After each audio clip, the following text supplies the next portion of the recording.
নাটোর জেলার বড়াই গ্রাম থানার অন্তর্গত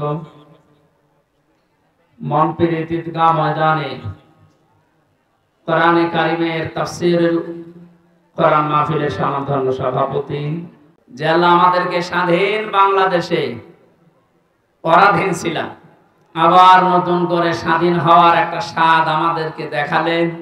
সবচাইতে বড় স্বাদ পাবো যদি আল্লাহ কোরআন দিয়ে এই জমিনটা চলে। এইটা দেখতে মন খুব চায়। আমি 7-8 দিন আগে ছিলাম মালয়েশিয়া, দুবাই, সিঙ্গাপুরে, সমস্ত জায়গায়। এদের দেশে ইসলাম নেই, কিন্তু ইসলামের নিয়ম নীতিগুলো তারা মানে। 1500 বছর আগে বিশ্বনবী যে জানিয়েছিলেন পবিত্রতা ঈমানের অঙ্গ, এটা শোনেননি কোনোদিন? পাক পবিত্র থাকা এটা ঈমানের অঙ্গ। কোন কোন জায়গায় পেয়েছি এটা ঈমানের অর্ধেক। এই শব্দটা নিয়ে চিন্তা করেছিলাম, কিন্তু এত গুরুত্ব দিয়ে কথা বলার কারণ কি? সিঙ্গাপুরে যে দেখলাম এই হাদিসের বাস্তবতা চলছে। আমার সামনে একজন তার ছেলে একটা ঠোঙা, এই যে চিপস মিষ্টি চকলেট মকলেট খাবার পর এটা ঠোঙা ফেলেছিল রাস্তায়। কোথায় ছিল পুলিশ জানি না, সঙ্গে সঙ্গে এসে এটা ফেলেছে কে? আমার ছেলে বোঝে না, এই জন্য না, রাস্তাঘাটে কিছু ফেলা যাবে না, যখন ফেলেছে জরিমানা দেওয়া লাগবে। ধরে নিয়ে গেল থানায়। কি পরিষ্কার পরিচ্ছন্ন, কি মানে জায়গাটা দেখলে মনে হচ্ছে। রাতের বেলা যে বাড়িতে ছিলাম বললাম, ভাই মশারি? কিসের মশারি? কোনো মশা নেই দেশে। কত বড় পরিষ্কার থাকলে একটা মশা চোখে দেখা যায় না বলেন তো? এখানে বলছি ওদের দেশে ইসলাম ওরা মানে না, কিন্তু ইসলামের নিয়ম নীতি গুলো দেখলাম ফলো করছে। বিশ্বাস করে না ইসলাম যে শান্তির ধর্ম, এটা বিশ্বাস করে না। খ্রিস্টান আর বৌদ্ধ দেশে বেশি। ইসলামের নিয়ম নীতি ফলো করার কারণে, শুধু আইনের শাসন থাকার কারণে, এই 17 বছর অনেকে শুধু মিথ্যা বলে উড়িয়েছে যে আইনের শাসন আমরা প্রতিষ্ঠা করেছি, কিচ্ছু করে। শব্দটা উল্টিয়ে বলা যায় যে বেআইনের শাসন প্রতিষ্ঠা করেছিল। গতকালকে সাবেক অবৈধ আইন মন্ত্রী, অবৈধ বলা যাবে কারণ সরকার অবৈধ, মন্ত্রীগুলো অবৈধ। ওনারে যখন ডিম উপর দিয়ে মারে, নিচ দিয়ে মারে, বিভিন্ন জায়গায় যখন ডিম দিচ্ছিল থেরাপির কারণে, শেষ পর্যন্ত বলেই ফেলেছে একটা দোষ আমার না, সব আমারই উপর থেকে নির্দেশ দিয়েছে হাসিনা। এই কথাটা বলার পরে দেখলাম লোকটা হাসতেছে। আমার মনে হয় তার আমার এই যে এক মামা এসেছে আজকে সাথে কুষ্টিয়া থেকে, অনেক মামা, ওর একটা হালকা তার কাটা আছে। আমার মনে হয় বেটারও তার এরকম কেটে গেছে।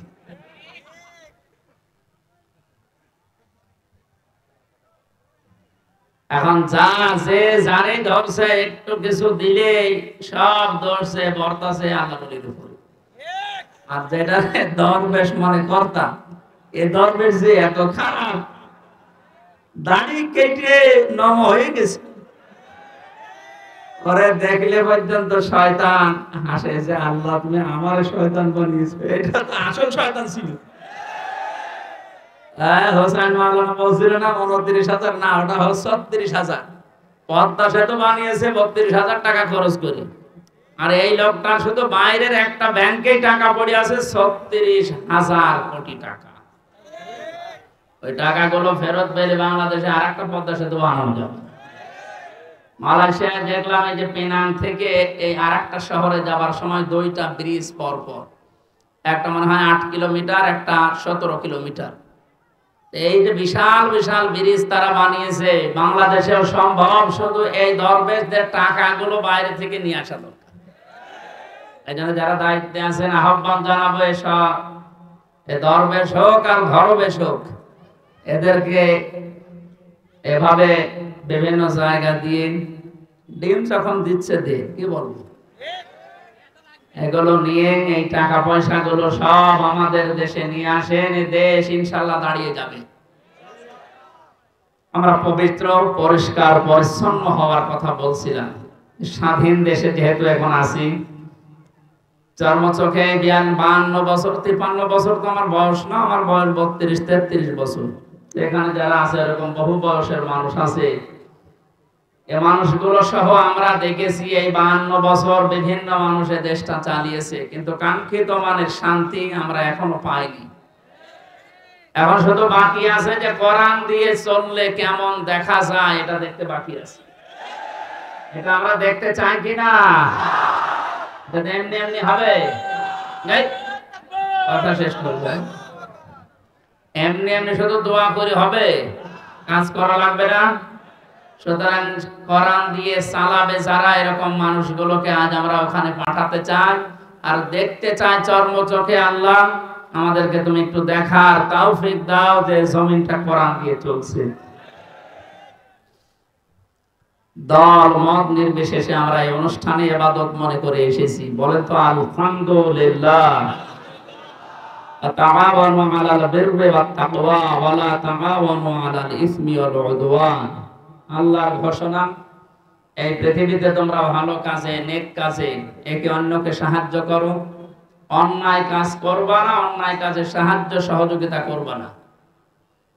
আজ আমরা আহ্বান জানাচ্ছি, রাষ্ট্র যেহেতু সংস্কার আরম্ভ হয়ে গেছে বা চলছে, আমরা সব জায়গায় ইসলাম দিয়ে সংস্কার করতে চাই। নবীর উপরে দরুদ আর সালাম পাঠ করার মাধ্যমে তেলাওয়াতকৃত আয়াত থেকে যেটা লিখে দিয়েছেন এর উপরে ভিত্তি করে আমরা তাফসীরুল কোরআন মাহফিলে তাফসীর আকারে কথা বলতে চাই ইনশাআল্লাহ। জবান খুলে কোরআনে কারীম থেকে। আমি যেহেতু 8-9 দিন ছিলাম, মাওলানা মিজানুর রহমান আজহারি ভাই, এরপরে ডেভিড লিও নামে একজন আছে ইসলামিক চিন্তাবিদ স্কলার, অনেক দামি লোক। এরপর ডক্টর জাকির নায়েক সাহেবের সাথে দেখা হয়নি, হওয়ার কথা ছিল। এই মানুষগুলোর কাছে মিশে আমি সেই কয়েকদিন ছিলাম, আমি সবচাইতে বড় বিষয় পেয়েছি, ওনারা আলেমদের কিছু দায়িত্ব কর্তব্য, যেহেতু ওনারা মজলুম মানুষ, আসবে, দেশে ফিরে আসবে। মিজান ভাই জানিয়েছে আমি কিছুদিনের ভেতরে এই দেশে যাব। আমি বলেছিলাম ভাই দেশে আসার পরে কুষ্টিয়া, আমার জন্মভূমি কুষ্টিয়াতে কোরআনের কথাগুলো চলে না, কারণ যে দুইজন শয়তান এই বাংলাদেশে আল্লাহ পাঠিয়েছে ওই জেলায়, আমার জন্মভূমি, তারপরও আমারে বলতো না। এই যে খুলনা বিভাগের 10-11টা জেলা, একটাতেও আমারে কথা বলতে দিত না। যাওয়ার আগে 144 ধারা জারি হয়ে যেত।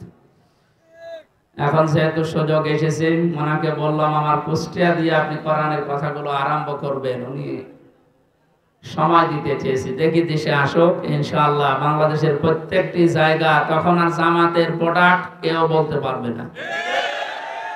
যারা বলতো তারা এখন কবরে। আল্লাহ রাব্বুল আলামিন তার কোরআনে কারীমকে যেন উন্মুক্ত করে দেন দেশের জন্য এবং প্রতিষ্ঠা করে দেন। বলেন আমিন। সূরা আরাফ কোন সূরা বলেন তো? 157 নম্বর, একটা মাত্র আয়াতের 4 ভাগের 1 ভাগ আমরা পড়েছি। বিশ্বনবীর হাদিস লক্ষ লক্ষ, সেখান থেকে একটা হাদিস নবীজির জামাই হযরতে আলীর বর্ণনা করা, যোগের সাথে মিলিয়ে আমরা তেলাওয়াত করলাম। এই দুইটাকে সামনে রেখে কোরআন যেভাবে তাফসীর করা লাগে হক আদায় করে চেষ্টা চালাচ্ছি ইনশাআল্লাহ। এটা যেহেতু মমতাজের কনসার্ট না, সে মহিলার এখন আর কনসার্ট করা সম্ভব না, কারণ তারও দোলাদুলি এখন আর কেউ দেখতে চায় না, ও ফেটেও আর কারো যাচ্ছে না। ফেটে যাচ্ছে এখন সারা বাংলাদেশে শুধু আল্লাহর কথা হবে। মানুষের জিকির করে আমরা বহু দেখেছি, একটা মানুষের আলোচনা, একটা মানুষের জিকির যে পরিমাণ হয়েছিল, যদি আল্লাহর জিকির ওই পরিমাণ এই দেশে হতো, আমরা আল্লাহর ওলি হয়েছিলাম। আল্লাহরও মনে হয় সহ্যের বাইরে চলে গেছে, না তো এত অপমান তো আমি ফেরাউনকেও হতে দেখিনি। আমি তার জীবনী পড়েছি, তাহলে এত অপমান হয়নি। আল্লাহ রাব্বুল আলামিন কোরআনে কারীম কিভাবে মানুষের সামনে উপস্থাপন করা লাগে এটা আমাদের শিখিয়েছেন 1500 বছর আগে। আমরা আল্লাহর ওই ধরনটা সামনে নিয়ে আসি, নাকি আমার মন মতো বলবো না। আল্লাহ পাক বলেন কিতাবুন উনসিলা ইলাইকা ফালা ইয়াকুন ফি সাদরিকা হারাজুম মিনহু লিতুনদিরা বিহি ওয়া যিকরা লিল মুমিনিন। আল্লাহ বলেন এই একটা কিতাব, পৃথিবীতে একটাই মাত্র কিতাবের নাম আল্লাহ জানিয়েছেন, তার নাম কোরআন শরীফ।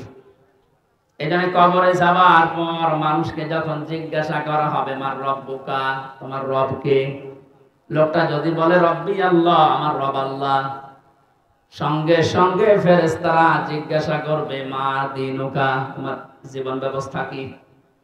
লোকটা যদি বলে দীনুন আল ইসলাম, সঙ্গে সঙ্গে ফেরেশতা বলবে মান হাজার রাজুল, এই লোকটা কে ছিল। লোকটা যদি বলেও ফেলে হাজা নাবিয়ুনা মুহাম্মাদুর রাসূলুল্লাহ সাল্লাল্লাহু আলাইহি সাল্লাম, সঙ্গে সঙ্গে ফেরেশতারা আরেকটা বলবে এই কথাগুলো তুমি পেয়েছো কোথায়। কথা বুঝতেছেন? আপনি পৃথিবীর কোন বইয়ের নাম, কিতাবের নাম বললে ফেরেশতারা কিন্তু ওগুলো চিনবে না। আপনাকে সঙ্গে সঙ্গে জবাব দিতে হলে বলা লাগবে আমি কোরআনে পেয়েছি, কারণ ফেরেশতারা এই একটা কিতাব চেনে। আল্লাহ জানে কিতাব দিয়েছেন, এই একটা কিতাব এমন দামি কিতাব, এটা আল্লাহর পক্ষ থেকে এই পৃথিবীতে আল্লাহ নিজে পাঠিয়েছেন। নবীজি এই কিতাবুন শব্দটার ব্যাখ্যা করতে গিয়ে হাদিসে জানিয়েছেন মানিত্তাবাল হুদা বিগাইরিল কুরআন আদাল্লাহুল্লাহ। তিরমিজি শরীফের হাদিস। এখানে ডিস্টার্ব হচ্ছে, বাতাস লাগবে, অ্যাক্টিভ হয়ে শুনবেন। আমি কিন্তু প্রশ্ন করবেন, ক্লাস চলছে না? ক্লাসের পরে যে প্রশ্ন করা হয় আমি কিন্তু সামারাইজ করে প্রশ্ন দেব। আন্দাজে শুনতে এসেছেন না? আল্লাহর নবীর এই কথার ভেতর থেকে দুইটা শিক্ষা আমি পেয়েছি। নবীজি জানিয়েছেন কোরআনে কারীম বাদ দিয়ে পৃথিবীর কোন জায়গায় যদি কেউ ভালো হওয়ার নিয়তে, হেদায়েত পাওয়ার নিয়তেও যায়, আল্লাহ নিজে দায়িত্ব নিয়ে তাকে গোমরা করে দেয়। কথার অর্থ বোঝেন? নবীজির হাদিসের শেষ অংশ ছিল আদাল্লাহুল্লাহ, আদাল্লাহ ইউদিল্লু, সুলাসি মুজাররাদ থেকে এসেছে। শব্দটা যদি বানি ইফআল থেকে নবীজি বলতেন যে দাল্লা আদাল্লাহ ইউদিল্লু, বানি ইফআল থেকে শব্দটা আসা, নবী দাল্লা ইয়াদিল্লু বলতে পারতেন। দাল্লা ইয়াদিল্লু এ শব্দ দিলে বাংলা অর্থ হতো আপনি নিজেই নিজেকে খারাপ বানিয়ে ফেলেছেন, আপনি নিজের জন্য নিজে দায়ী, আর কেউ দায়ী না। আদাল্লাহ শব্দ যখন আসবে বাংলা অর্থ তখন হবে আপনার হয়তো নিয়ত ভালো ছিল, আপনি কোন জায়গায় গিয়েছিলেন যে ভালো হয়ে যাব, কিন্তু কোরআন সেখানে ছিল না। এই জন্য আল্লাহ রাগ করে নিজে দায়িত্ব নিয়ে আপনাকে আরো খারাপ বানিয়ে দেবে। এটার জন্য সবচেয়ে বড় কারণ হচ্ছে পৃথিবীতে একটাই মাত্র কিতাব আল্লাহ মানুষকে হেদায়েত দেওয়ার জন্য সর্বশেষ পাঠিয়েছেন, তার নাম কোরআন শরীফ। কোরআন বাদ দিয়ে হেদায়েত দেওয়ার মতো কোন কিতাব কিয়ামত পর্যন্ত আর নেই। কথা বুঝতেছেন? এদের সর্বপ্রথম আয়াত দেখবেন যালিকাল কিতাবু লা রাইবা ফি, কিতাবের আগে আলিফ লাম আছে। আল্লাহ নির্ধারিত করে জানিয়েছেন একটাই মাত্র কিতাব যেটা মানুষকে হেদায়েত দিতে পারে, তার ভেতরে কোনো সন্দেহ নেই, ভুল নেই, অবকাশও নেই। হাদিসের ব্যস্ততায় আমি যেটা পেয়েছি, ও বাংলার জনগণ, কোরআন যেখানে নেই ওই রকম জায়গায় এখন থেকে যদি আপনি ভালো হওয়ার নিয়তেও যান, আপনাকে আমির হামজা খারাপ বানাবে না, খারাপ বানিয়ে দেবে কে? এবার এক বাক্যে বলবেন হেদায়েত দেওয়ার একচ্ছত্র মালিকানা হামজার? বলেন। নবীজির? কার? আল্লাহ ছাড়া পথ কেউ দেখাতে পারে না, হেদায়েত দিতে পারে না। উনি যদি বলেন আমি তোকে খারাপ বানাবো, বলেন তো কে আছে আপনাকে পথ দেখাবে? বলেন।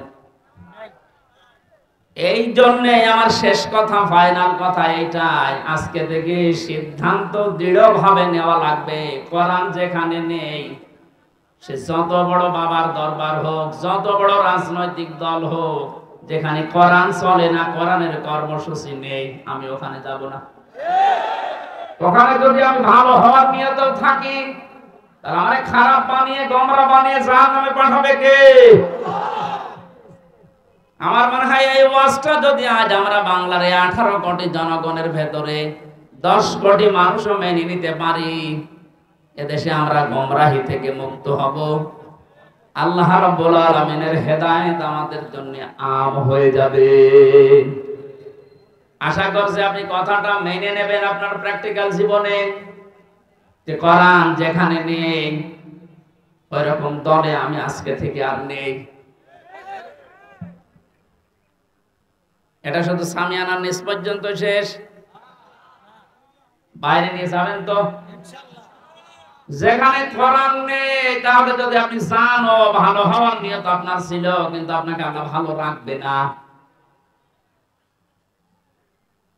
শ্বশুরকে মানুষ অনেকে বাবা বলে ডাকে, এটা হারাম না, জায়েজ আছে, কিন্তু নিজের বাবার সামনে যদি বারবার শ্বশুরকে আব্বাজান বলে, লোকজন জিজ্ঞাসা করে এইটাকে, এটা আমার শ্বশুর আব্বা, আর এইটা চিনি না, বাবা রাগ হবে না? বাবা বলা জায়েজ আছে বলে আপনি একেবারে সব সময় মুখে ফেনা তুলে ফেলবেন আব্বাজান বলে, আসল যেটা জন্মদাতা বাবা, ওর কোনো খবর নেই। ওনার মনে যেমন দুঃখ লাগার সম্ভাবনা আছে, কোরআনে কারীম আল্লাহ হেদায়েত দেওয়ার জন্য পাঠিয়েছেন। এটা বাদ দিয়ে সত্যি যদি আপনি কোন জায়গায় আপনার নিয়ত ভালো নিয়েও যান, আল্লাহ কিন্তু দায়িত্ব নিয়ে আপনাকে খারাপ বানিয়ে দেবে। আল্লাহ এই জন্য শব্দটা প্রথমেই দিয়েছেন কিতাবুন, এই একটা কিতাব, উনজিলা ইলাইকা, হে নবী আপনার প্রতি আমি এটা নাযিল করেছি, ফালা ইয়াকুম ফি সাদরিকা হারাজুম মিনহু লিতুনদিরা বিহি।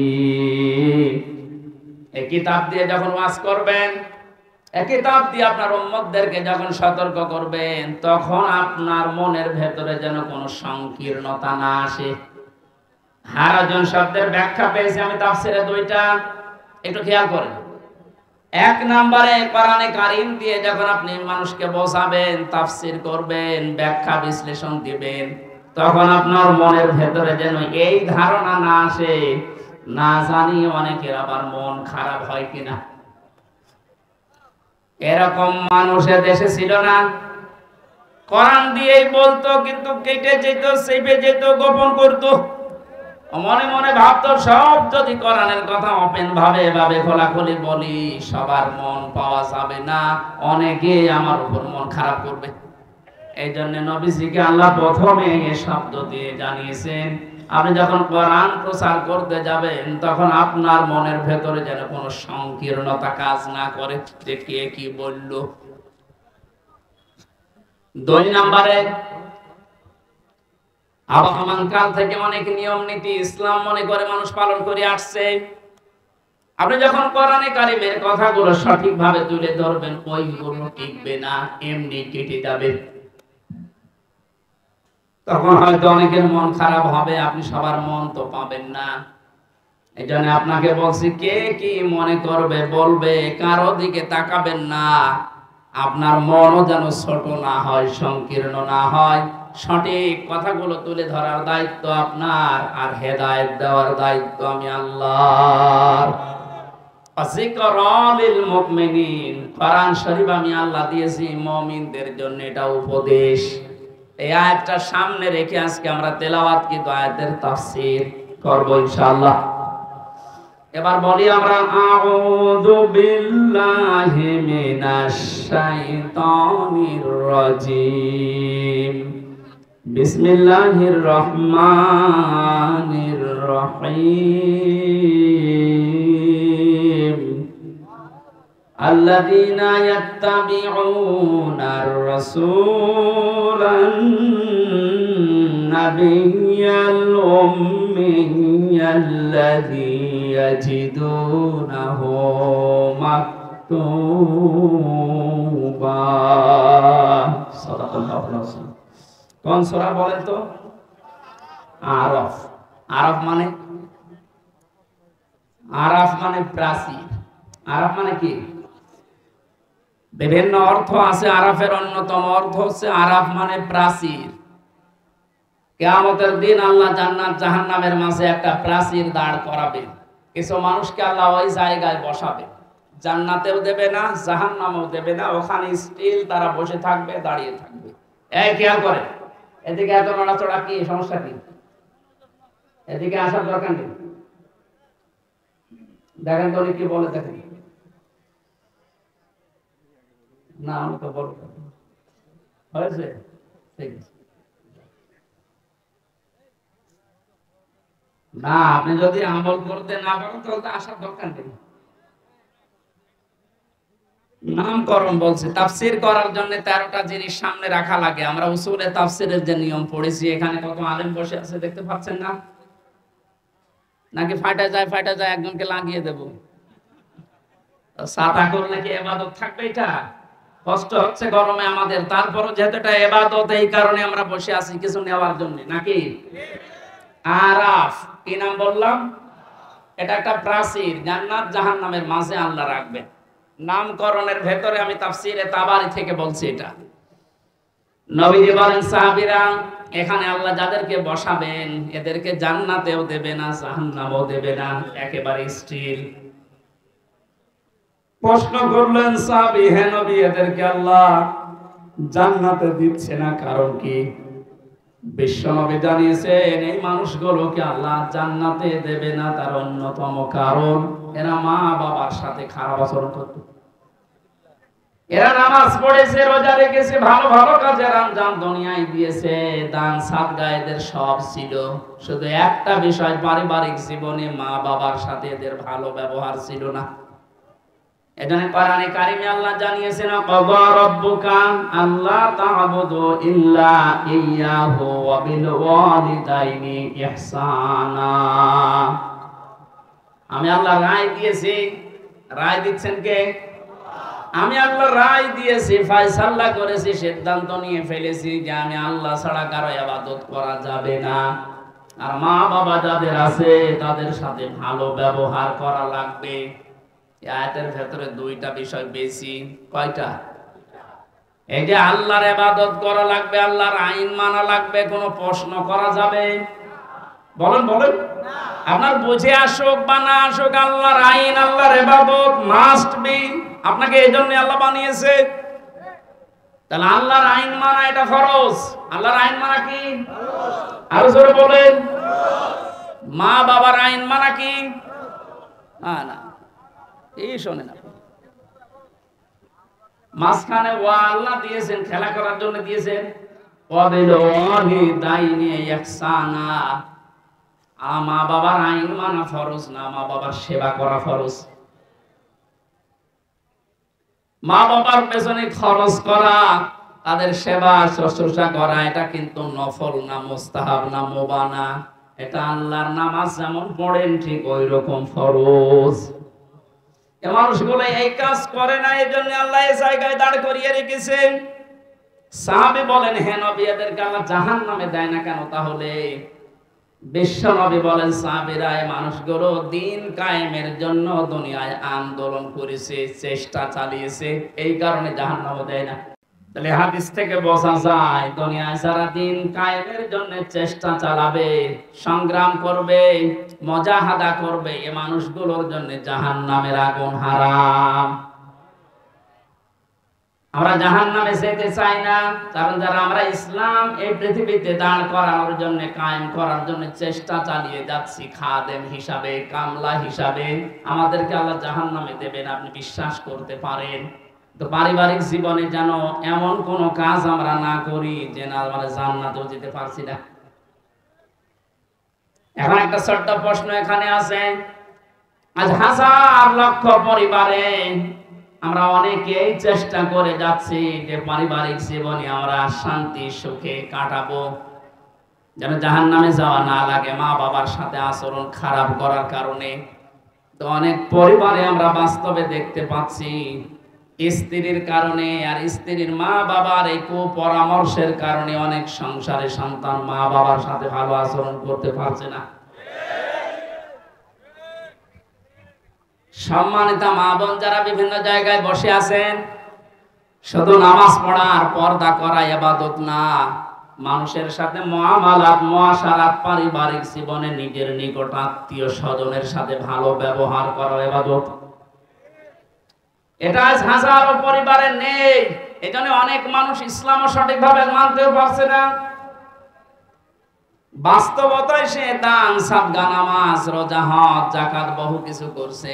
পারিবারিক জীবনে স্ত্রীর শুধু মন ছোট থাকার কারণে নিজেও বাধ্য হয় স্ত্রীর কারণে মা বাবার সাথে খারাপ ব্যবহার করতে। আপনি কিন্তু আমাকে আরাপ নামক জায়গায় দাঁড় করাতে বাধ্য করছেন। সুতরাং স্ত্রী যারা এসেছেন ওরা মন উদার করবেন, মনে করবেন যাদের বাড়িতে আসলাম এগুলো আমার মা আর বাবা। আমি হাজারো মেয়ে লোককে দেখেছি, নিজের মা বাবা দোষ করলেও কিছু মনে করে না, মাফ করে দেয়, মানিয়ে নেয়। শ্বশুর শাশুড়ি একটু ভুল করলে মানাতে পারে না, তখন স্বামীর কাছে আস্তে আস্তে কানে কানে কথা তুলে দেয়। এরকম মহিলা দেশে নেই? শ্বশুর শাশুড়ি যারা বসে আছে ওরা তো এখন বগল বাজাচ্ছে যে কাজ হচ্ছে। কোরআনে কারীম জানিয়েছে ওয়াকুলু লিন-নাসি হুসনা, মানুষের সামনে হাসি মুখে ভালো কথা বলবা, এটা একটা সাদকা দেওয়ার সওয়াব হয়ে যাবে। আপনি শ্বশুর আর শাশুড়ি হয়েছেন তাতে কি? মেয়েটা 18 বছর 20 বছর 22 বছর পরে আপনার বাড়িতে এসেছে, এটাকে নিজের মেয়ের মতো মনে করতে পারেন না। আল্লাহর কসম, আমি আল্লাহকে সামনে নিয়ে বলছি, সাক্ষী করে বলছি, সত্যি যদি মা আর বাবা নিজের মেয়েকে নিজের ছেলেকে যে নজরে দেখে, পুত্রবধূকে এই নজরে যদি দেখতে পারতো, আমরা হাজারো সন্তান আরাপ নামক জায়গায় থাকতাম না। এটা আহ্বান জানাচ্ছি। আমরা তো চেষ্টা করছি, কিন্তু আপনাদের এই ছোট মনের কারণে পারছি না। আপনার মনটা উদার করেন। কি করবেন আপনি দুনিয়ার এই সয় সম্পদ দিয়ে যদি জাহান্নামে যাওয়া লাগে? আল্লাহ আমাদেরকে আরাফ নামক এই জায়গায় যেন দাঁড় করিয়ে ভাগ্য হত না করেন। নবীজি কিন্তু হাদিসের শেষে আর বলেননি যে এরা যাবে কোথায়। বলেন তো এই হাদিসে পর্যন্ত থাকলে কি দাঁড়াচ্ছে অর্থ? জান্নাতেও যেতে পারছি না শুধুমাত্র এই কারণে, জাহান্নামও আল্লাহ দিচ্ছেন আমি ইসলামী আন্দোলন করার কারণে। অথচ এই জায়গায় যদি দাঁড়িয়ে থাকা লাগে আবাদান আবাদান, আমার মতো হতভাগ্য মানুষ আছে। আল্লাহ আমাদেরকে হেফাজত করুন, বলেন আমিন। মক্কায় নাজিল হয়েছে সূরাটা, 206টা আয়াত আছে, 16টা রুকু আছে। ক্রমিক নাম্বার হিসাবে কোরআনে কারিমের এটা 7 নাম্বার সূরা। মাত্র একটা আয়াতের 4 ভাগের 1 ভাগ পড়েছি। আয়াতের ভেতরে 3টা বিষয় আমরা আলোচনায় নিয়ে আসব। 1 নম্বরে আমাদের নবী মুহাম্মদ রাসূলুল্লাহ 3টা গুণ আল্লাহ দিয়েছেন। কয়টা? যেহেতু বর্তমান প্রেক্ষাপটের সাথে আয়াতের একেবারে হুবহু মিল আছে। 2 নম্বরে আল্লাহর নবীর কর্মসূচি ছিল এই দুনিয়ায়, এই আয়াতের ভেতর থেকে আমরা 6টা পেয়েছি। কয়টা? 3 নম্বরে আমরা যারা তার উম্মত এখন দাবি করব কিয়ামত পর্যন্ত, তাদের কর্মসূচি হবে, তাদের করণীয় হবে 4টা। তাহলে নবীজির পরিচয় তুলে ধরা হবে আয়াত দিয়ে 3টা, বিশ্ব নবীর কর্মসূচি তুলে ধরা হবে 6টা, আর আমাদের করণীয় তুলে ধরা হবে 4টা। সব মিলে 13টা। কয়টা? এই 13টা বিষয় আজকের আলোচনায় আছে। আমরা একটা একটা করে তাফসীর আকারে শুনছি। আপনারা আছেন তো? আল্লাহ পাক বলেন আল্লাযীনা ইয়াত্তাবিউনার রাসূলান নাবিয়্যাল উম্মিয়া, তোমরা অনুসরণ করো, ইত্তেবা করো, দেখে দেখে চলো। এই যে তাবউন শব্দটা আছে, আমি 12 সালে যখন আলোচনা আরম্ভ করেছিলাম বিশ্ববিদ্যালয়ের সেকেন্ড ইয়ারে থাকতে, ওই সময় তাবউনের ব্যাখ্যা বলেছিলাম। অনেকে ইন্টারনেটে এটা দেখেছেন, মনে আছে আপনাদের? তাবউন মানে কি? তাবউন মানে দেখে দেখে চলা।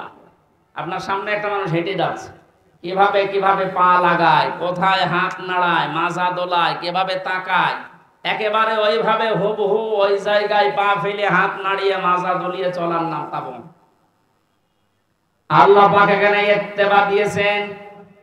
আল্লাযীনা যারা ইয়াত্তাবিউনা অনুসরণ করছে করবে, এটা মোজারে বর্তমান ভবিষ্যৎ প্রেজেন্ট ফিউচার।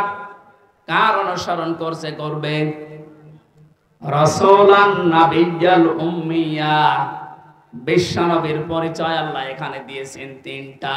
এক নম্বরে রাসূল ছিলেন তিনি, দুই নম্বরে তিনি ছিলেন নবী, তিন নম্বরে তিনি ছিলেন উম্মি। এবার আসেন তো, রাসূল কাকে বলে, নবী কাকে বলে, উম্মি কাকে বলে? এ পৃথিবীতে বহু নবী এবং রাসূলের কথা আমরা শুনেছি। 1,24,000 নবী রাসূলের কথা আমরা জানি। পৃথিবীতে আল্লাহ মানুষকে হেদায়েত দেওয়ার জন্য, পথ প্রদর্শন করার জন্য পাঠিয়েছেন। এতগুলো নবীর জীবনী কর্ম পদ্ধতি বলতে বলতে তো সময় চলে যাবে।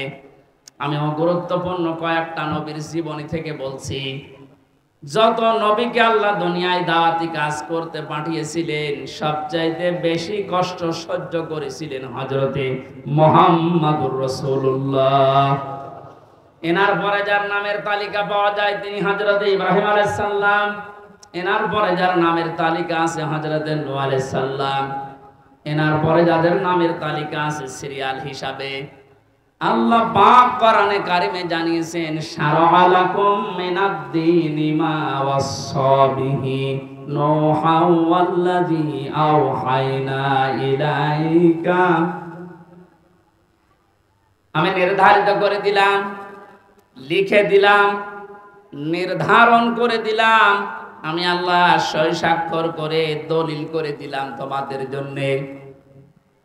নূহ আলাইহিস সালামকে, ইব্রাহিম আলাইহিস সালামকে, ঈসা আলাইহিস সালামকে, এই সমস্ত মুসা আলাইহিস সালাম, এই বড় বড় নবীদের নামগুলো দিতে দিতে আল্লাহ জানিয়েছেন, হে নবী, এই প্রত্যেকটা নবীকে কিন্তু আমি আল্লাহ জানিয়েছিলাম আনাকিমুদ্দিন, তোমরা দিন কায়েম করো।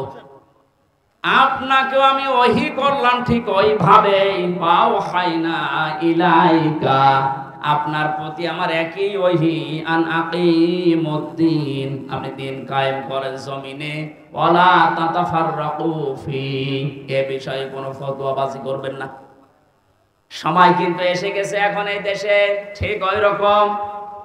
আর যে যেখানে যে মতে চলেন না কেন, সবাইকে আমরা আহ্বান জানাচ্ছি, সবাই আসেন ঐক্যবদ্ধ হয়ে আল্লাহর দ্বীন, কোরআনে কারীম, ইসলাম এই দেশে আমরা এখন কায়েম করার পরিবেশ তৈরি করি। সত্যি যদি এটা কায়েম না হয়, হালালকে হালাল জেনে অনেক সময় মানা যাবে না, হারামকে হারাম জানার পরও ছেড়ে দেওয়া যাবে না। এ 17 বছর যেটা দেখলাম, এই জন্য আমাদের সবচেয়ে বড় কাজ হবে এখন আল্লাহর এই জমিনে আল্লাহর দ্বীন কি করে কায়েম করা যায়, দাঁড় করানো যায়। বিশ্ব নবী মুহাম্মদুর রাসূলুল্লাহকে আল্লাহ রাসূল বলে ঘোষণা দিচ্ছেন যে, হে নবী, আপনি আপনার পরিচয় উম্মতদের সামনে দেবেন যে আমি তোমাদের জন্য রাসূল হয়ে এসেছি। 511 জন রাসূলের কথা আমরা পড়েছি, আর বাকিগুলো সব আল্লাহ নবী হিসাবে পাঠিয়েছিলেন। এই সমস্ত মানুষদের দায়িত্ব কোরআনে কারিমে এক একটি আয়াতের ভেতরে আল্লাহ দিয়েছেন, ওয়ালাকাদ বাআসনা ফি কুল্লি উম্মাতির রাসূলান আনি ইবুদুল্লাহ ওয়াজতানিবুত তাগুত। রব্বুল আলামিন বলেন, এই পৃথিবীর যত, ওয়ালাকাদ বাআসনা ফি কুল্লি উম্মাতির রাসূলান, প্রত্যেকটি জাতির জন্য আমি আল্লাহ রাসূল পাঠিয়েছিলাম। প্রতিটি নবী আর রাসূলদের জীবনের দায়িত্ব মূল ছিল দুইটা। তারা উম্মতদের কাছে যেই বলতেন আল্লাহর ইবাদত করো। কার ইবাদত? এই শব্দটা নিয়ে আজ হাজারো জায়গায় আমরা এই দেশের ভেতরে অনেক ভেজাল দেখতে পাচ্ছি। কমনে দিয়েছে ফ্যান, ইয়ার কি মারছেন এখানে বসে বসে।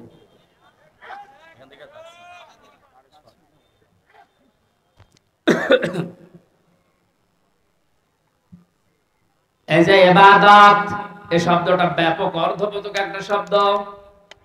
এটা নিয়ে আজ হাজারো ঝামেলা ভেজাল তৈরি করে শব্দটাকে আজ কলঙ্কিত করে ফেলেছে অনেকে।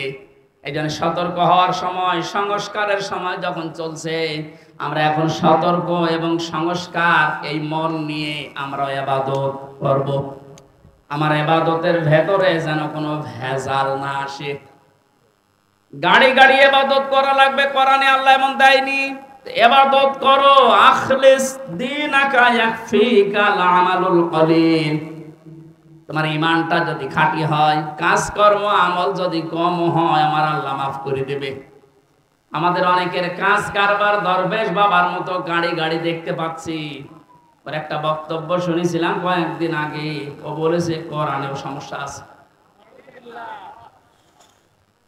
এই নামটা নিয়ে, আহলে হাদিসের নাম নিয়ে অনেক মানুষ আজ মানুষকে ধোঁকা দিচ্ছেন। আহলে হাদিস এই শব্দটা খারাপ না, কিন্তু শব্দটা নিয়ে আজ ধোঁকা দিয়ে বোকা বানিয়ে অনেকে এখনো পর্যন্ত জালেমদের পা চাটতেছে। কালকের বক্তব্য ছিল একজনের রফিক নামে, আমি নাম নিয়েছি এই কারণে চেনার জন্য। এই লোকটা জানাচ্ছে এখন জনগণকে, আবু সাইদ নামে এই ছেলেটা শহীদ হয়নি, ও নিজে আত্মহত্যা করেছে।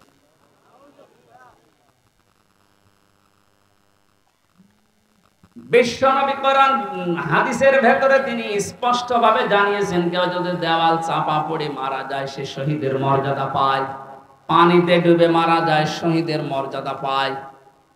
এ কথা কি নতুন শুনছেন? বলেন। আগুনে পুড়ে যদি কেউ মারা যায় সে যদি শহীদের মর্যাদা পায়, অ্যাক্সিডেন্ট করে মরলে যদি শাহাদাতের মর্যাদা পায়, এই পৃথিবীর ময়দানে জালেমদের জুলুমের সামনে মোকাবেলা করতে গিয়ে নিজের জীবনটা যে দিয়ে দিল, তাকে আপনি শহীদ বলতে আপনার অসুবিধা লাগে কোন জায়গায় বলেন তো দেখি?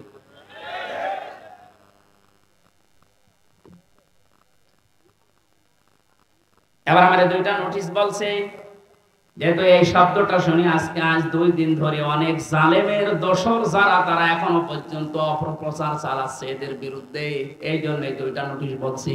সূরা বাকারার 154 নম্বর আয়াত, 2 নাম্বার পারা, 2 নাম্বার পৃষ্ঠা, 12 নাম্বার 13 নাম্বার লাইনে আছে, ভালো করে মিলাবেন। আল্লাহ পাক বলেন, ওয়ালা তাকুলু লিমান ইয়াকতালু ফি সাবিলিল্লাহি আমওয়াত বাল আহইয়াউ ওয়ালাকিন লা তাশউরুন। আপনি হয়তো এভাবে এতদিন চিন্তা করেননি, যেভাবে আমি বলছি মিলিয়ে দেখেন। আল্লাহ বলেন, ওয়ালা তাকুলু, হে পৃথিবীর লোকেরা, কেউ এ কথা মুখ দিয়ে বলবা না। কথা বলে মানুষ কি দিয়ে? বলেন না কেন? এজন্য মুখের উপর আল্লাহ নোটিশ দিয়েছেন, কেউ এ কথা বলবা না। একজন দুইজন না, কেউ বলবা না, বহু বচন। লিমান ইয়াকতালু ফি সাবিলিল্লাহি আমওয়াত, আমি আল্লাহর জন্য, মানবতার জন্য যারা জীবন দিয়ে গেল, এই মানুষ মরে গেছে, এই কথা বলবা না। বাল আহয়াউন, বরং তারা জীবিত। ওয়ালাকিন লা তাশউরুন, কিন্তু তোমরা টের পাও না। এটা তো মুখের উপর আল্লাহ দিলেন, মানুষ মুখের পরে অন্তরেও ধারণা করতে পারে। ধারণা করা কি দিয়ে? অন্তর দিয়ে মানুষ যেন ধারণাও না করে যে তারা শহীদ হয়নি, তারা এমনি মারা গেছে, কথা যেন ধারণাও না করে।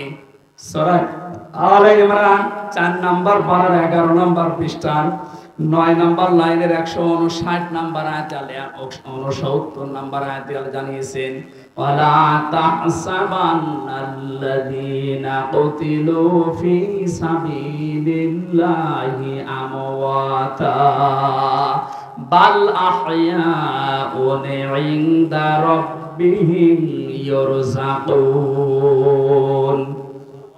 খুব খেয়াল করেন, অন্তর দিয়েও কেউ যেন ধারণা না করে যারা মারা গেছে। আল্লাহ পাক বলেন, ধারণাও কোনোদিন করবি না যে মরে গেছে না। কারণ জীবন জালেমের সামনে নিজের জীবন দিয়ে দেওয়া তো সহজ কথা না। ওরা কিন্তু জীবিত আছে, ওরা জিন্দা। ইনদা রাব্বিহিম ইরযাকুন, তারা তাদের রবের কাছে রিজিক পাচ্ছে। সুতরাং আবু সাইদ রংপুরের এই ছেলেটা জালেমের সামনে দাঁড়িয়ে জীবনটা দিয়ে শাহাদাতের মরণ পেয়েছে। এটা কোনোদিন আপনি মুখ দিয়ে যেন না বলেন যে লোকটা মরে গেছে, ধারণাও না করেন যে মরে গেছে না। ও শহীদ হয়েছে। কি হয়েছে? স্বাধীনভাবে কথা বলতে পারতাম না। পাশের জেলায় বাড়ি আমার, নাটোর, কুষ্টিয়া। এখানে দাওয়াত খেতে এসেছিলাম বিয়ের, তারপর আমার ঢুকতে দেয়নি। কোথায় ছিলাম আপনি টের পেয়েছেন? স্বাধীনতা পরাধীনতা কি আমরা 17 বছর টের পেয়েছি। স্বাধীনভাবে চলাফেরা করার, বাক স্বাধীনতা ফিরিয়ে দেওয়ার জন্য যে মানুষগুলো জীবন দিয়েছে, মাস্ট বি 100 ভাগ আমি বিশ্বাস করি ওরা সব শাহাদতের মর্যাদা পেয়েছে। এমনকি জালেমের জুলুমের শিকার হয়ে আয়না ঘরেও বহু মানুষ জীবন দিয়েছে, জেলখানার ভেতরে জীবন দিয়েছে। এমনকি কোরআনের পাখিকে অনেকে বলছে উনি স্বাভাবিকভাবে মারা গেছে, না, আমি পাশের জেলে ছিলাম, উনি 1 নম্বরে, আমি 4 নম্বরে। আল্লামার সাথে আমার একদিন দেখা হয়েছিল মাত্র 10 মিনিটের জন্য। উনি এমনি মারা যায়নি, ওনাকে মেরে ফেলা হয়েছে, তার বাস্তব প্রমাণ ওনার মুখের হাসিটা। এখন ভিডিও বের হচ্ছে, জেলার আর সোফারের আত্মীয়রা তারা পরিচয় দিয়ে বলছে ওনাকে জোর করে সই করিয়ে বলেছে আপনি সই করেন, আপনাকে মুক্ত করে দেওয়া হবে নির্বাহী আদেশে। এই কথা বলে বের করে নিয়ে গেছে। উনি তো খুশি আনন্দ যে আমি পরিবারের কাছে ফিরে যাচ্ছি। কিন্তু শয়তান যারা আছে, শয়তানি করে, ষড়যন্ত্র করে, যাকে দায়িত্ব দিয়েছিল এই মোস্তফা জামান, এই কোলাঙ্গার, এই যে কি জিনিস এখন আমরা টের পাচ্ছি, কার তৈরি করা এখন আপনি দেখতে পাচ্ছেন। আমার মনে হয় একে যদি আমার মতো এরকম 10 দিন রিমান্ডে রাখেন, ও সব সত্য কথা বলে ফেলবে। আমার মুখ দিয়ে রিমান্ডে একটা কথা ওরা বের করতে পারেনি, শেষ পর্যন্ত মন মতো লিখে আমাকে বলছে সই করেন, আপনারা ছেড়ে দেওয়া হবে। আমি তো রিমান্ডে বসতাম না যে 164 কি, মানে গেলাম ছেড়ে যখন দেওয়া হবে দেই, এখন দেখি সব আমার বিপক্ষে লিখেছে। আমি নাকি দেশের বিরুদ্ধে কথা বলতাম। যতগুলো বক্তব্য দিয়েছি দেশের ভালোবাসার পক্ষে দিয়েছি, কারণ দেশকে ভালোবাসা এটা ইমানের অঙ্গ। আরে মানুষগুলো এটা আমাকে বলে কয়ে নিয়েছে যে বলেন আপনি যে আপনাকে এদেশের কিছু মানুষ টাকা পয়সা দিয়ে ব্যবহার করে যে আপনি দেশের বিরুদ্ধে, এই সরকারের বিরুদ্ধে, তাহলে আপনাকে ছেড়ে দেব। শেষ পর্যন্ত বলতে রাজি যখন হলাম না, 11 ঘন্টা আমার টাঙিয়ে রেখেছিল কালো কাপড় দিয়ে, চোখ বেঁধে। নিজেরা বলা করতো হুজুর আপনি নির্দোষ আমরা জানি, কিন্তু আপনাকে এই কথা বলা লাগবে। পেছনে হাত হ্যান্ডকাপ দিয়ে বেঁধে, কালো কাপড় দিয়ে চোখ বেঁধে 11 ঘন্টা এক জায়গায় আমার নামাজও পড়তে দেয়নি। 4 ওয়াক্ত, জোহর, আসর, মাগরিব, এসা আমি সব ইশারায় পড়েছি। এখন নামাজ পড়ছি কোন সময় আমি তাও জানি না, কারণ মাটির নিচে তো। সর্বশেষ যখন বললাম না, এত বড় মিথ্যা কথা আমি বলতে পারবো না। আকিস গ্রুপে আমি চাকরি করতাম, ওনাদের বিরুদ্ধে হাজার হাজার কথা লিখতে বলেছেন, একটাও পারবো না, কারণ ওনারা এরকম না। শেষে আমার বলছে যদি আপনি আজকে সন্ধ্যার ভেতরে এগুলো স্বীকার না করেন, না বলেন, তাহলে আপনার বউ তুলে নিয়ে আনবে। কি চরিত্র দেখিস। আর এখন অনেক সুর তুলছে অনেকে যে এদের মাফ করে দাও। এই জালেমদের মাফ করা মানে মাসুমের উপরে অবিচার।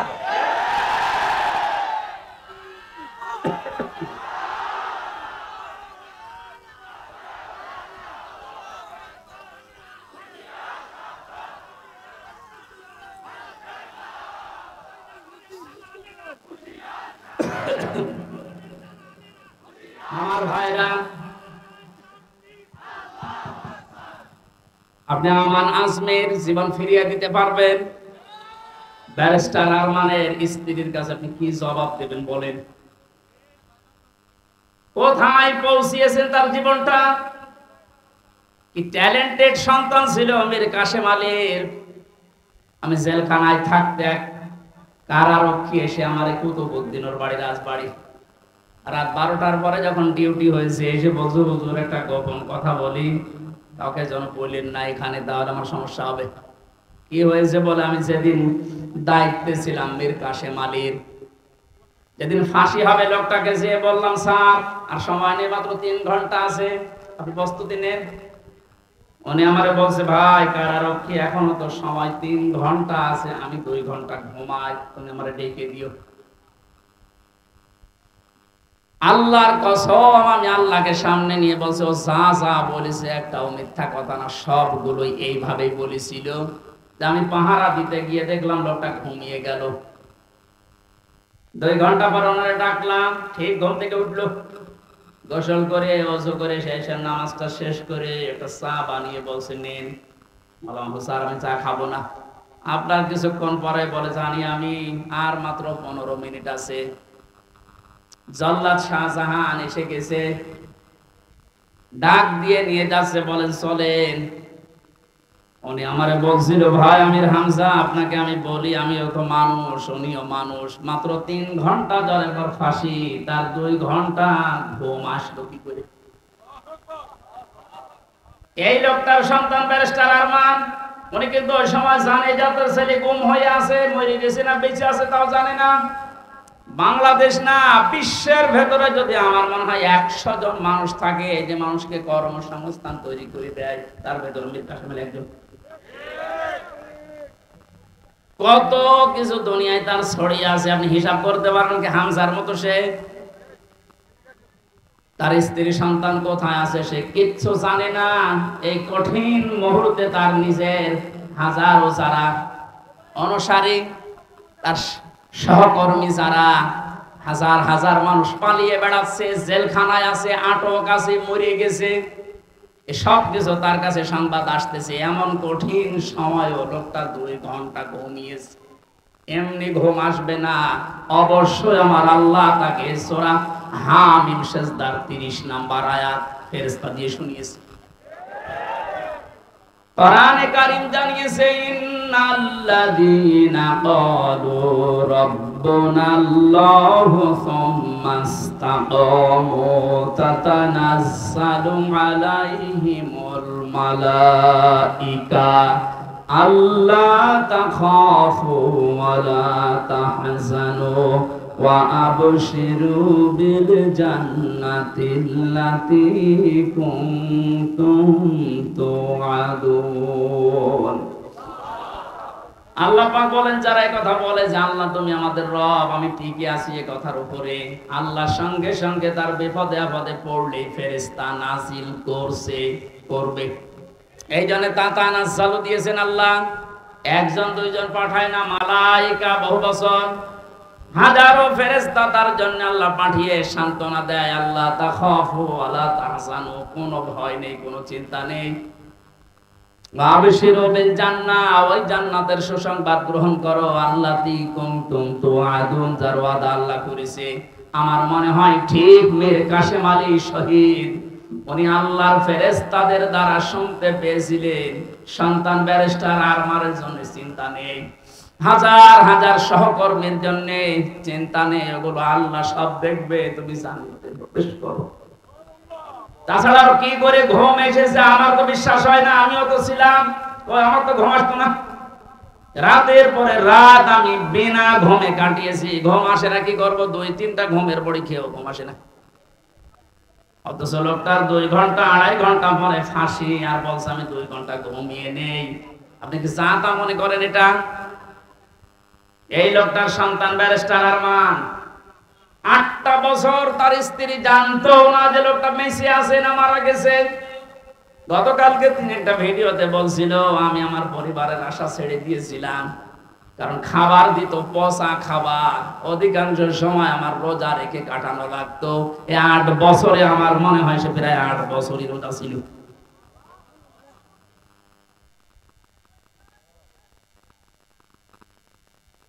কোথায় পৌঁছিয়েছে তারা এই মানুষগুলো? আর উল্টা পাল্টা এখনো পর্যন্ত অনেক জালেমের দোসররা ধারণা করে যাচ্ছে যে কি করেছে যে আমাদের দেশ থেকে তাড়িয়ে দিল। কি করেছেন আপনি টের পাচ্ছেন না? আপনি যদি কিছু না করেন, আপনার শুধু আইন না ঘরের কারণে ফাঁসি হওয়া দরকার।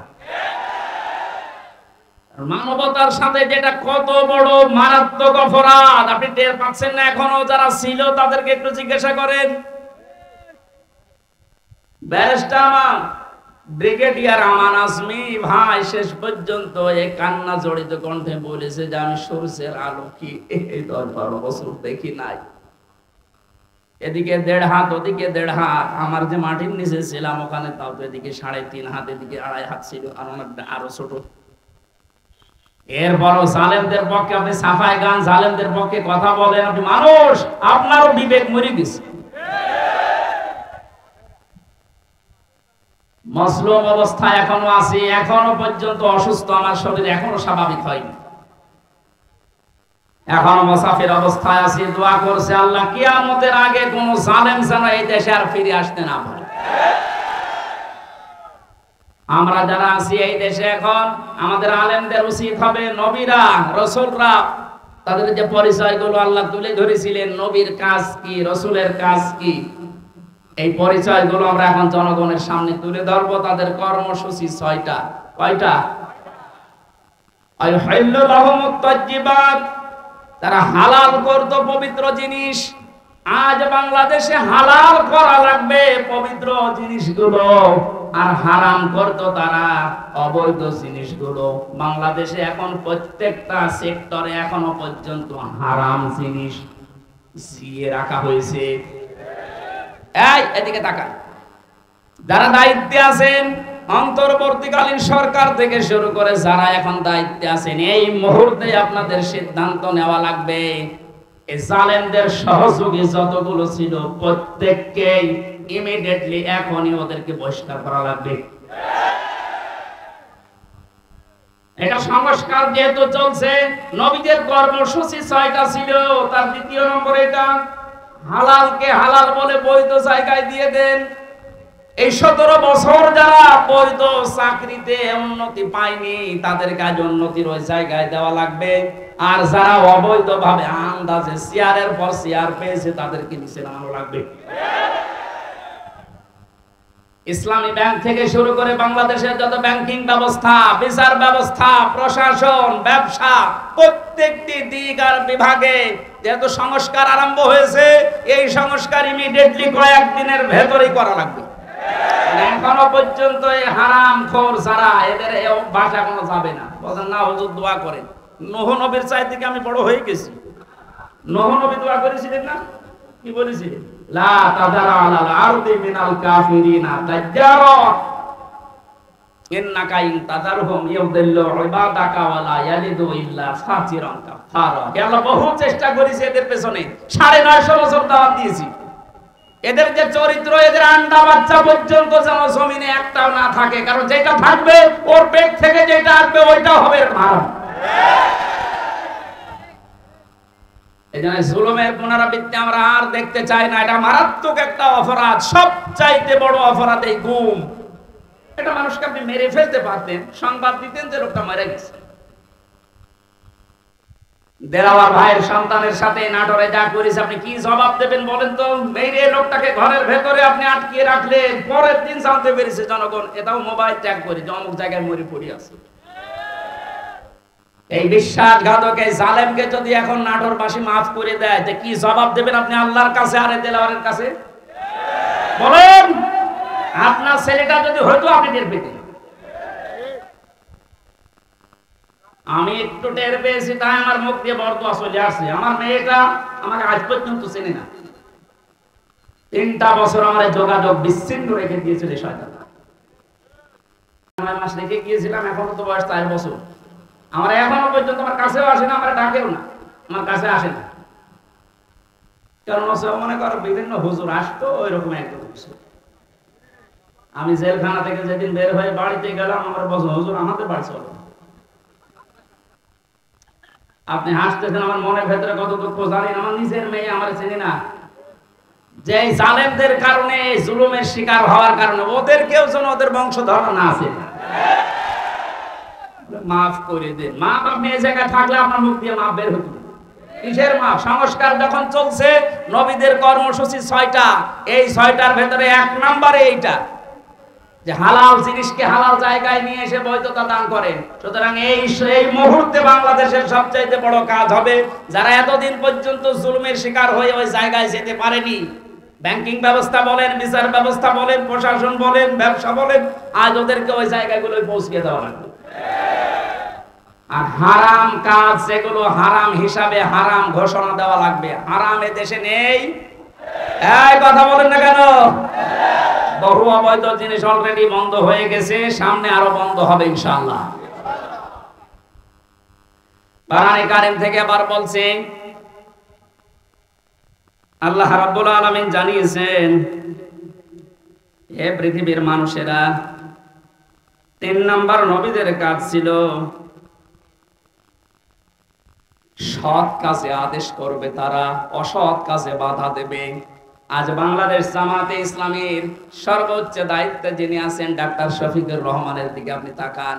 4টা দিন এই লোকটার সাথে আমি এক ঘরে ছিলাম, কাশিমপুর কারাগারে। এটা মানুষ বলা যায় না, আমার মনে এটা ফেরেশতা। তার ঈমান কোন পর্যায়ে আপনি তার সাথে না মিশলে বুঝবেন না। মনে করছেন জামাত ইসলাম, না, কিসের জামাত? সে জামাতের ঊর্ধ্বে। লোকটাকে আমি একদিন বলছি, স্যার আমি তো 3 বছর আছি, আমিও যোগাযোগ বিচ্ছিন্ন, ওইভাবে বলতে পারি না, আমার দেয় না। আমার আর মাওলানা মামুনুল হকের মোবাইল দিত না, অন্য সবাইকে দেয়, আমাদের দেয় না। হেফাজতের আরো যারা আলেম ছিল তাদের দিত না। ওনাকে দেওয়ার পরে দেখলাম 4 তালা দিয়েছে। দেখা করতে যে বললাম, স্যার এখানে একটা উপায় আছে, আপনি যদি অনুমতি দেন তাহলে আপনাকে এই কারারক্ষীদের মাধ্যমে একটা কায়দা করে মোবাইল এনে দিই, ছোট মোবাইল, আপনি কথা বলতে পারবেন চুরি করে। কি বললে? কার সাথে কথা বলবো? অথচ তার ছেলেটাও পাশের জেলে আছে, তার ছেলেও ডাক্তার, পাশের এক বিল্ডিং পরে তার ছেলে জেল খাটতেছে। কি হিন্দাল সার্কিয়া, কি শয়তানি নাম, উল্টোপাল্টা নাম দিয়ে মামলা। তার স্ত্রী অসুস্থ হয়ে পড়ে আছে, সে যে একটু খবর নেওয়ার জন্য, না কার সাথে কথা বলবো, আমার বলছে, হামজা আমি সবাইকে, আমার দল সহ সবাইকে আমি আল্লাহর কাছে দিয়ে এসেছি। এই কঠিন মুহূর্তে এই কথা মুখ দিয়ে বের হওয়া, আমি মনে করছি এ আর কি, আপনি জায়গা মতো জানতো ওনার মুখ দিয়ে কথা বের হয় কিনা। 5 তারিখের পর থেকে এই লোকটার যে উদ্যোগ দেখতে পাচ্ছি, আজ আমরা সারা বাংলাদেশ সহ যে অ্যাক্টিভিটিস, যে কাজগুলো, সৎ কাজের আদেশ, অসৎ কাজে বাধা দেওয়ার জন্য যে ভূমিকাগুলো পালন করছে, আমার মনে হয় এভাবে যদি আল্লাহ চালায়, কিছুদিনের ভেতরে ওয়ারাইতান নাস ইয়াদখুলুনা ফি দীনিল্লাহি আফওয়াজা, এটা আমরা দেখতে পাবো। অলরেডি শুরু হয়ে গেছে। আল্লাহর দ্বীনের ভেতরে মানুষ এখন দলে দলে পালে পালে প্রবেশ করছে, তাদের অন্তত বিবেক একটু জাগ্রত আছে। বহু শিক্ষিত মানুষ, আমি কথা বলি তো মাঝে মাঝে, দেখি না, বলছে আর কি করব, জীবনটা নষ্ট করে ফেলেছে জালেমের কথা শুনে, বাকি জীবনটা অন্তত ইসলামের কাছে দিয়ে আখিরাতটা তৈরি করি। যেহেতু কোরআনে কারীমের ঘোষণা এইটা, হে নবী যখন আসবে আল্লাহর সাহায্য, তখন আপনি বিজয় দেখতে পাবেন, আর বিজয় আসবে, দলে দলে মানুষ ইসলামে প্রবেশ করবে। এটা এখন দেখতে বাকি আছে, শুরু হয়ে গেছে অলরেডি। 20% মানুষ এই দেশে দিন কায়েম হোক এটা চাইতো, কিন্তু 5 তারিখের পর থেকে আজকে 19 তারিখ, মাত্র এই কয়েকদিনে জরিপ পেলাম, অলরেডি 35% মানুষ এই দেশে এখন চাচ্ছে যে দিন এই দেশে কায়েম হোক। এভাবে চলতে থাক, দেখবেন 51% পার হয়ে যাবে অন্তত কিছুদিনের ভেতরে। আর 51% হয়ে গেলে দেশে ইসলাম কায়েম করা কোনো দাদা ঠেকাতে পারবে না। আমরা ওইটা দেখার আশায় আছি। কথা বলেন। নবীদের কর্মসূচি, আমি এক একটা শব্দের ভেতরে লক্ষ লক্ষ কথা, আমি এত ব্যাখ্যা করতে গেলে এতে গলা বসে যাচ্ছে। মাইকটা আমার মন মতো হয়নি। 1 2 নাম্বার প্রচন্ড গরম, তো ভেতরে ঘেমে ঘাম গায়ে বসে যাচ্ছে, এই জন্য গলা বসে যাচ্ছে। বোঝা নামিয়ে দেবে, এটা নবীদের কর্মসূচির ভেতরে ছিল। বোঝা নামিয়ে দেয়নি আল্লাহ।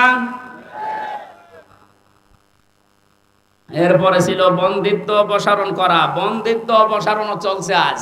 আমার যা বিশ্বাস, এই দেশে যারা স্বাধীনতা চায়, যারা এই দেশে মানুষের মত প্রকাশের স্বাধীনতা একেবারে সব জায়গায় দিতে চায়, যে সবাই সবার মন মতো চলবা, একটা মানুষও যদি এই দেশে জন্মগ্রহণ করে, সেই দেশের বৈধ নাগরিক। জামাত ইসলামী বাংলাদেশের কেন্দ্রীয় আমির যিনি ডাক্তার শফিকুর রহমান ঘোষণা অলরেডি দিয়ে দিয়েছে, এই দেশে আমরা সবাই এক পরিবার। সুতরাং জালেম যারা বাইরে চলে গেছে, জালেমরা যেন কিয়ামতের আগে আর না আসে। বলেন, সবাই যেহেতু আমরা এক পরিবার, একটা পরিবার যেভাবে থাকে আমরা এদেশে এখন ওইভাবে থাকতে চাই। রাষ্ট্র সংস্কার অলরেডি চলছে, বন্দিত্ব যারা ছিল এখন তাদেরকে মুক্ত করার এই সংস্কারও চলছে। বিনা কারণে যারা বিনা বিচারে আটক অবস্থায় ছিল, আল্লাহ যেন এটা তাড়াতাড়ি খুব দ্রুত করে দেন। বলেন আমিন। নবীদের এখান থেকে আমরা যারা উম্মত, তাদের 4টা কাজ এই মুহূর্ত থেকে শুরু করা লাগবে।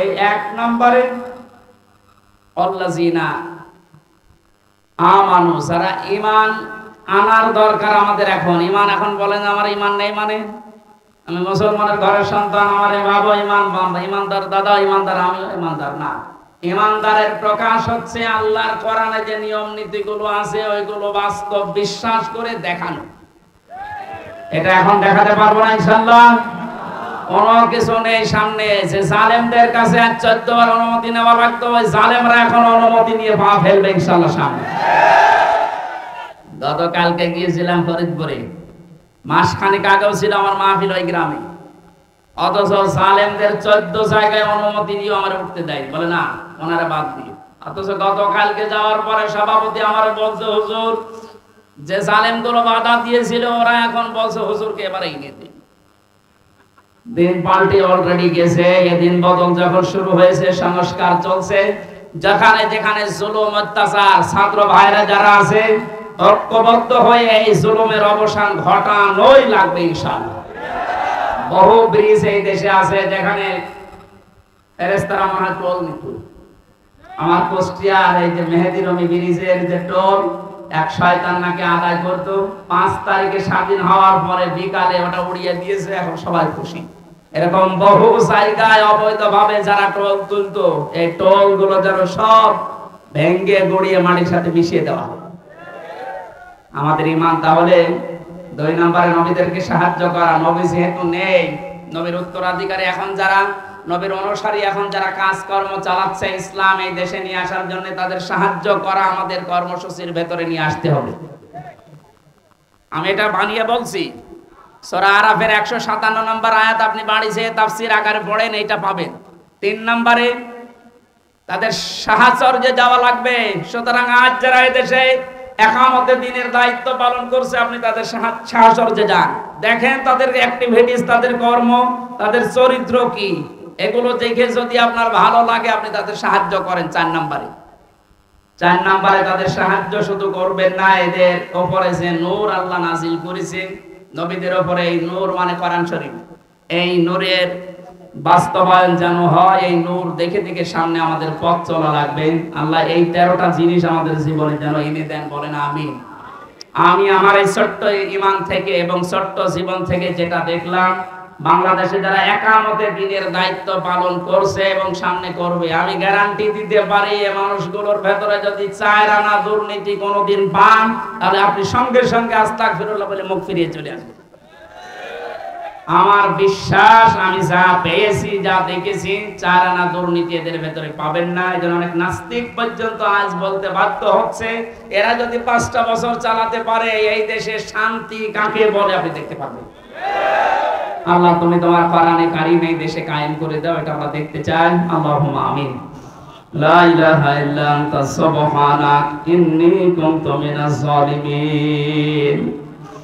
রব্বানা যালামনা আনফুসানা ওয়া ইল্লাম তাগফির লানা ওয়া তারহামনা লানাকুনান্না মিনাল খাসিরিন। রব্বুল আলামিন, সারা জীবন অপরাধ করে জীবনটা নষ্ট করে ফেলেছি। হাত উঠে কথা বলবো ভয় করে, লজ্জা করে।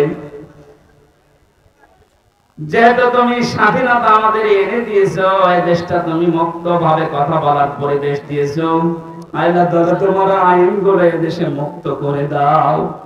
চর্ম চোখে যেন দেখতে পারি তোমার কোরআন এই দেশটা চলছে। আল্লাহ কোরআনের এই আয়োজনে যারা আঞ্জাম দিলে মানুষগুলোকে কবুল করো। নূহ নবীর মতো আমরাও দোয়া করছি, লা তাদার আলাল আরদি মিনাল কাফিরিনা তাজ্জারা। শহীদ আল্লামা দেলাওয়ার হোসেন সাইদি সহ যত মানুষ দ্বীনের জন্য তোমাকে রব বলে টিকে থাকার জন্য ফাঁসির দড়ি গলায় নিয়ে শহীদ হয়ে জীবনটা দিয়ে গেল, আল্লাহ তাদের শাহাদাতের সর্বোচ্চ মাকাম দান করো। যে ছাত্র ভাইরা, ছাত্র বোনেরা, আল্লাহ তাআলা এই দেশটাকে জালেমের কবল থেকে মুক্ত করে স্বাধীনভাবে আমাদেরকে চলাফেরার সুযোগ করে দিয়ে গেল, তাদের জীবনটা তুমি শাহাদাতের সর্বোচ্চ মাকামে নিয়ে যাও। শহীদ আবু সাইদ ভাই, শহীদ মুগ্ধ ভাই সহ, শহীদ আবু রায়হান সহ, আমি নাম না জানা 14 জন মানুষ আমার সামনে কুষ্টিয়া থেকে বিদায় নিয়ে গেল 5 তারিখে। যত মানুষ সারা বাংলাদেশে বিদায় দিয়েছি, আল্লাহ এদেরকে তুমি জান্নাত দিয়ে দাও। আমরা অনেকে অসুস্থ আছে, আমাদেরকে শেফায়ে কামেলা আজেলা নসিব করো রব্বুল আলামিন। বহু মানুষ এখানে এসেছে, মনের ভেতরে কার কি কামনা বাসনা আছে আমি জানি না, যার যে চাহিদা আশাগুলো নিয়েছে আল্লাহ পূরণ করে দাও। বড় স্বপ্ন দেখি আল্লাহ দেশটাকে নিয়ে, বড় সাত জাগে তোমার কোরআনের আইন দিয়ে দেশটা চলছে, এটা দেখা। জীবনে কিছু যদি তোমার ভালো না লাগে, হাজার হাজার বান্দা বান্দীদের দোয়া কবুল করো আল্লাহ, এতে দেখে মরার তৌফিক দাও। কোরআনের পাখির সারা জীবনের স্বপ্ন ছিল এই দেশে ইসলাম কায়েম হবে, কালেমার পতাকা পথ পথ করে উড়বে, তিনি দেখে যেতে পারলেন না। আল্লাহ তুমি আমাদের চর্ম চোখে এটা দেখার তৌফিক দিয়ে দাও। আল্লাহুম্মা গফিরলি ওয়ারহামনি ওয়াহদিনি ওয়াফিনি ওয়ারযুকনি ইয়া রাব্বাল আলামিন। নাটোরের সন্তান আল্লাহ তাআলা অধ্যাপক দেলাওয়ার ভাই তার সন্তানটাকে হারিয়েছে, যে জালেমের কারণে তার সন্তানটা বিদায় দিও আল্লাহ, তুমি জালেমকে ছাড় দিও না, তার সন্তানকে শাহাদত হিসাবে কবুল করে নাও। মাহফিলের যত অতিথি এসেছে আল্লাহ, কোরআনের এই খাদেমদেরকে তুমি কবুল করো, মা বোনদেরকে তুমি পর্দায় থাকার তৌফিক দাও। এলাকায় মাটির নিচে যত মানুষ ঘুমিয়ে আছে কোরআনের ইজ্জতে মাফ করে দাও। আগামীতে এই অনুষ্ঠানটা কোরআনের প্রচারের জন্য বিশাল আকারে কবুল করো। কখন কার কাছে আজরাইল আসে জানি না। রব্বুল আলামিন আবার বলছি, তুমি জালেমদেরকে আর এই দেশে প্রতিষ্ঠা দিও না। আজরাইলকে দেখে যেন বলতে পারি লা ইলাহা ইল্লাল্লাহু মুহাম্মাদুর রাসূলুল্লাহ।